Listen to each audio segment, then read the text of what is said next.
हसू ही तू, हसू ही तू, रोज नवे भास तू, श्वासात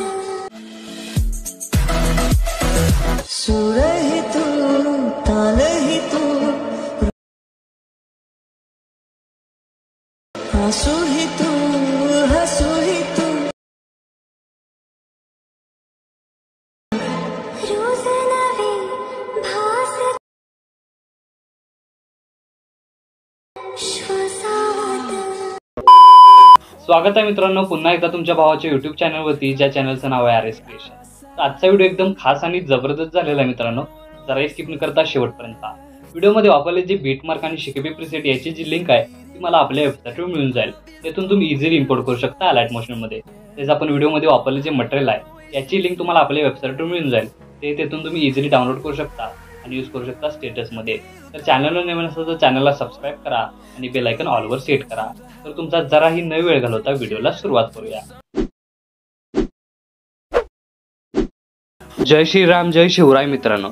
तर सगळ्यात पहिल्यांदा अलाइट मोशन ओपन करून घेतल्यानंतर सिंपली आपला प्रोजेक्टमध्ये यायचं। आता प्रोजेक्टमध्ये आल्यानंतर आजच्या व्हिडिओमध्ये जे बीटमार्क प्रीसेट आहे ते आपण आपल्या वेबसाईटवरून इम्पोर्ट करून घ्यायचे अलाइट मोशनमध्ये। अलाइट मोशनमध्ये आल्यानंतर सिंपली सगळ्यात पहिल्यांदा ती अशा प्रकारे ओपन करून घ्यायची आहे आणि ओपन करून घेतल्यानंतर बघू शकता अशा प्रकारे तुम्हाला लेयर्स इथं दिलेले आहेत। त्यानंतर ग्रुप लिंक तुम्हाला म्हणजे ग्रुप लेयर इथं दिलेले आहेत आणि PNG दिलेलं आहे। तर सिंपली इथं आपल्याला हा व्हिडिओ एडिट कसा करायचा त्यासाठी स्टार्टिंगला येऊन सगळ्यात पहिल्यांदा खालील चिन्ह क्लिक करून मीडियामध्ये जायचं आहे। तर मीडियामध्ये गेल्यानंतर बघू शकता अशा प्रकारे सिंपली आपलं मटेरियल आहे ते राहणार आहे। बघू शकता अशा प्रकारे मटेरियल आहे ते राहणार आहे। तर फक्त काय करायचे जेवढ्या आपण PNG म्हणजे इमेज यूज करणार व्हिडिओमध्ये त्याच्या PNG हे आपल्याला करून घ्यायचे, म्हणजे बॅकग्राऊंड PNG बॅकग्राऊंड रिमूव्ह करून घ्यायचे। आता समजा यात तुम्ही 4 इमेज यूज करताय तर या 4 इमेजचे अशा प्रकारे 4 PNG करून घ्यायचे, म्हणजे बॅकग्राऊंड रिमूव्ह करून घ्यायचे। तिथं आपण व्हिडिओमध्ये यूज करणार आहोत। तर काय करायचं आहे सगळ्यात पहिल्यांदा इथं आपल्याला एक इमेज ॲड करायचा आहे अशा प्रकारे बॅकग्राऊंडला। तो आपल्याला काय करायचं आहे वरती 3 डॉटला क्लिक करून फिल कंपोजिशन एरिया एकदा क्लिक करायचं आहे, म्हणजे याची लेंथ आहे ते आपल्याला शेवटपर्यंत वाढवून अशा प्रकारे काय करायचं इथं आपल्याला हे इमेज आहेत ते 4 इमेज अशा प्रकारे ॲड करून घ्यायचे। बघू शकता अशा प्रकारे इथं आपल्याला काय करायचं आहे त्याची लेंथ वाढवून अशा प्रकारे 4 इमेज लेअर इथं आपल्याला काय करायचं आहे वाढवून घ्यायचे, म्हणजेच आपल्याला ॲड करून घ्यायचे।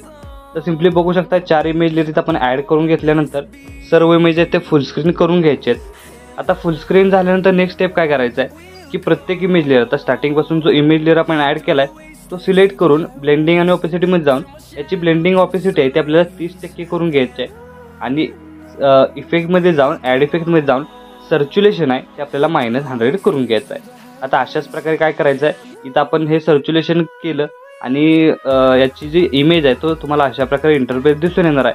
आता प्रत्येक इमेज लेअर काय करायचे अशा प्रकारे 30% त्याची जी सर्क्युलेशन ब्लेंडिंग ऑपेसिटी ठेवायचे आणि इफेक्ट ॲड करून सर्क्युलेशन आहे ते -100 करून टाकायचे, म्हणजे इमेज तुम्हाला अशा प्रकारे दिसून येणार आहे। तर अशाच प्रकारे सर्व इमेज लेअरची ब्लेंडिंग ऑपेसिटी आपल्याला कमी करून घ्यायची आहे। मीही कमी करून घेतो, तुम्ही हे अशा प्रकारे कमी करून घ्या। तर अशा प्रकारे बघू शकता आपण 4ही इमेज लेअरची सर्क्युलेशन आणि विजिबिलिटी आहे ती कमी केलेली आहे। त्यानंतर हे 4ही इमेज लेअर करायचे काय करायचे लॉंग प्रेस करून आपल्याला बॅकग्राऊंडला घेऊन यायचे। बघू शकता अशा प्रकारे ग्रुप लेअरच्या खाली घेऊन यायचे। तर सिंपली बघू शकता 4ही लेअर आपण अशा प्रकारे बॅकग्राऊंडला घेऊन यायचे आणि सेट करून घ्यायचे, म्हणजे ग्रुपच्या खाली लेअर खाली आपल्याला घेतल्यावर तुम्हाला याचा ओव्हरऑल लुक अशा प्रकारे दिसून येणार आहे। आणि त्यानंतर काय करायचं आहे ते 4ही इमेज लेअर झाल्यानंतर सिंपली ह्या वरच्या म्हणजे फ्रंटच्या इमेजनुसार आपल्याला ती इमेज लेअर आहे त्याची साईज आहे ते अशा प्रकारे वाढवून सेट करून घ्यायचे। बघू शकता अशा प्रकारे सिंपली इथं तुम्हाला दिसून येत नाही इमेज, तर सिंपली साईज वाढवून अशा प्रकारे सेट करून घ्यायचं। बघू शकता याची थोडीशी साईज वाढवून अशा प्रकारे सेट करून घ्यायचं आहे। 4ही इमेज लेअर तुम्हाला पाहिजे तशा असे इथं काय करायचे सेट करून घ्यायचे। आता सेट झाल्यानंतर नेक्स्ट स्टेप काय करायचं आहे अशा प्रकारे लास्टची सेट करून आपल्याला नेक्स्ट स्टेप काय करायचं आहे की स्टार्टिंगला येऊन इथं तुम्हाला ग्रुप लिंक दिसून येते। आता ग्रुप लिंकमध्ये तुमचा इमेज कसा ॲड करायचा त्यासाठी पहिल्या ग्रुप लेअरला क्लिक करून एडिट ग्रुपवर क्लिक करायचं आहे। आता स्टार्टिंगला आलात त्यानंतर खाली चिन्ह क्लिक करून मीडियामध्ये जायचं आहे आणि काय करायचं आपण जो फ्रंटला कुठला इमेज ॲड केला आहे बघू शकता तुम्ही अशा प्रकारे बॅकग्राऊंडला तोच इमेज लेअरची PNG आपल्याला इथं काय करायचं आहे ॲड करून घ्यायचे आहे. आता ही PNG मी तयार केलेलं आहे रिमूव्ह BG या ॲपनं. तुम्ही ही प्ले स्टोरवरून रिमूव्ह BG हा ॲप घेऊन अशा प्रकारे PNG एका सेकंदात करू शकता. तर सिम्पली PNG ॲड करून घेतल्यानंतर अशा प्रकारे त्याची साईज आहे ती कमी करून इथं आपला इमेज आहे तो अशा प्रकारे सेट करून घ्यायचा आहे. तुम्ही इमेजची साईज आहे ती कमी जास्त करून अशा प्रकारे सेट करायचं आहे आणि इमेज लेअरची लेंथ आहे ती शेवटच्या बीटमार्कपर्यंत वाढवून तिथून आपल्याला बॅक निघून यायचं आहे. आता याचा ओव्हरऑल लुक तुम्ही बघू शकताय, तुम्हाला अशा प्रकारे दिसून येणार आहे.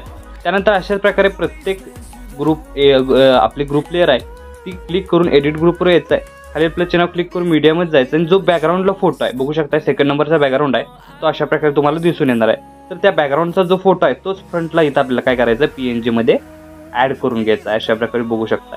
आता PNG मध्ये ॲड करून घेतल्यानंतर याची कमी जास्त साईज करून अशा प्रकारे तो इथं आपल्याला सेट करून घ्यायचा आहे.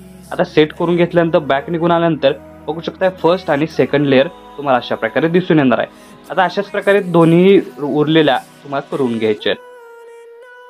तर अशा प्रकारे बघू शकता आपण सर्व इमेज लेअर परत आपल्याला जे PNG आहेत सर्व ॲड झालेले आहेत आणि इमेज आपल्याला रिमूव्ह BG केलेले इमेज आहे PNG अशा प्रकारे ॲड झालेले आहेत. आता पहिलं ॲनिमेशन आपल्या इथं क्रिएट झालेलं आहे. आता सेकंड ॲनिमेशनसाठी आपल्याला काय करायचं आहे 14.15 सेकंदाचे बीटमार्कवर येऊन खालील प्रश्न क्लिक करून मीडियमच जायचं आहे आणि ज्या आपल्या ओरिजिनल इमेज आहेत ज्या आपण PNG केलेल्या नाहीत त्या सिम्पली एक एक प्रमाणे काय करायचं इथं आपल्याला ॲड करून घ्यायचे आहेत. ॲड करून घेतल्यानंतर बघू शकता अशा प्रकारे तुम्हाला इमेज ॲड करून घ्यायचे आहेत आणि ॲड झाल्यानंतर काय करायचं आहे या इमेज लेअरची प्रत्येक इमेज लेअरची लेंथ आहे ती आपल्याला वरती 3 डॉटला क्लिक करून फिल कंपोजिशन एरिया एकदा क्लिक करून तशी वाढवायची आहे. नाहीतर तुम्ही बघू शकता अशा प्रकारे मूव्ह अँड ट्रान्सफॉर्ममध्ये जाऊन सिम्पली थर्ड ऑप्शनवर क्लिक करून इथं आपल्याला ते अशा प्रकारे वाढवून घ्यायचे आहे. म्हणजे काय होणार आहे सिम्पली इथं आपल्याला काय करायचं आहे अशा प्रकारे सेट करून घ्यायचे आहे. अशा प्रकारे सेट झाल्यानंतर नेक्स्ट स्टेप काय करायचं आहे की आता हे प्रत्येक इमेज लेअर आहे ते आपल्याला लॉंग प्रेस करून काय करायचं या दोन इमेज PNGच्या खाली घेऊन यायचे. बघू शकता अशा प्रकारे जी आपण PNG वरती शो केलेली आहे ती आपल्याला वरती घेण्यासाठी आपल्या जे इमेज आहेत त्या लॉंग प्रेस करून खाली घेऊन यायच्या. आता त्यानंतर काय करायचं परत एकदा 14.15 सेकंदाचे बीटमार्कवर येऊन खाली प्लस चिन्ह क्लिक करून मीडियमच जायचं आहे आणि व्हिडिओमध्ये दिलेला जो इंक इफेक्ट आहे तो सिम्पली या चारही बीटमार्कला ॲड करून घ्यायचे. अशा प्रकारे बघू शकताय चारही बीटमार्कला ॲड करून घेतल्यानंतर आता स्टार्टिंगला येऊन तो व्हिडिओची लेअर सिलेक्ट करून ब्लेंडिंग ऑपेसिटीमध्ये जाऊन लाईटनमध्ये जाऊन स्क्रीन करायचे आहे. म्हणजे आपल्याला इफेक्टला स्क्रीन इफेक्ट येऊन जाणार आहे.